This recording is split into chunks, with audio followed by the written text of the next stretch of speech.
Unajua bana, nilikuwa nimetulia zangu nikawa na tafakari sana sakata ambalo linaendelea kati ya Diamond na Harmonize.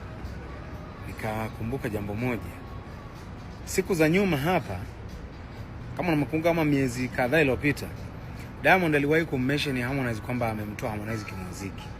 Kama mnakumbuka, Harmonize alimind sana Diamond. Nimelikumbuka sana lile, nikawa nafikiria nikawaza Harmonize alimwambia Diamond hataki amtaje tena, hataki kumention jina lake, na light kama atamention jina lake Harmonize anaenda kushtaki. Hataki tena Diamond amtaje jina lake. Sasa nikawa nawaza, nikasema Harmonize kama alisema hataki Diamond kumention jina lake, kitu gani ambacho kimemfanya Harmonize yeye ammention Diamond? Je, Diamond naye angesema na mimi sitaki unimention jina lako, ile jina langu, ukinimention naenda kushtaki polisi, natoa na sheria, ingekuwaje?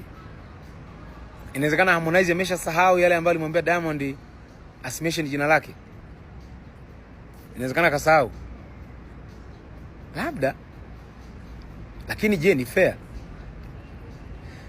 Mimi niseme jambo moja kuhusiana na Harmonize. Mimi nishawahi kuzungumza, sio mara moja, sio mara mbili, sio mara tatu, sio mara nne. Nikakwambia Harmonize anajua kucheza na upepo. Yaani katika kitu Harmonize anajua ni kwenda na upepo. Harmonize issue yote inahusu kiwanda, atatafuta namna mtamzungumzia tu. Trust me, upepo umehama kwenye zile issue za arena. Harmonize amehamisha upepo kwa asilimia kubwa sana. Yaani story imehama. Nao watu wa discuss kuhusu arena. Watu wamekuja na discuss kati ya Harmonize na Diamond. Harmonize kwa ujibu issue ya Diamond. Huyo ndio Harmonize mzee. Harmonize anapenda kutrendi. Harmonize anapenda kuzungumziwa. Harmonize anapenda yani ku make attention. Mshelewa chochote. Na mimi nimekumbuka kiukweli. Nimesema Harmonize aliongea kwa ilikuwa anamaanisha.